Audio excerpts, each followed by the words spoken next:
আমন্ত্রণ জানাচ্ছি তার সংক্ষিপ্ত বক্তব্য প্রদান করার জন্য। এরপরে প্রস্তুত থাকবে দশম শ্রেণীর শিক্ষার্থী সুমন মিনা।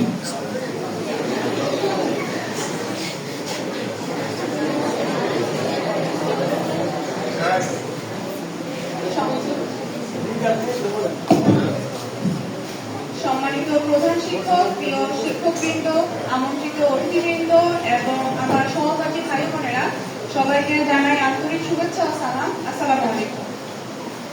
আজ আমরা এক আবেগগহন মুহূর্তে উপস্থিত হয়েছি। আমরা বিদায় জানাতে যাচ্ছি আমাদের বিদ্যালয়ে আমাদের প্রিয় শিক্ষক জনাব শাহজাহান স্যারকে।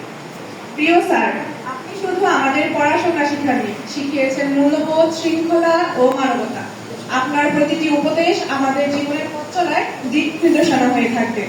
যখন আমরা ভুল করেছি, আপনি আমাদেরকে ধৈর্যের সাথে সংশোধন করে দিয়েছেন। যখন আমরা হতাশ হয়েছি, আপনি আমাদের সাহস দিয়েছেন। আজ আপনার নতুন পথযাত্রা শুরু করেছেন।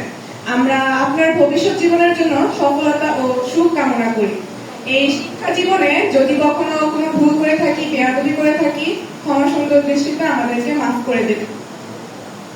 কিন্তু আপনার অভাব আমরা সব সময় পূরণ করব। আমাদের জন্য দোয়া করবেন যেন আমরা ভালো মানুষ রূপে মানুষ হয়ে যেতে পারি, আপনাদের মুখ উজ্জ্বল করতে পারি।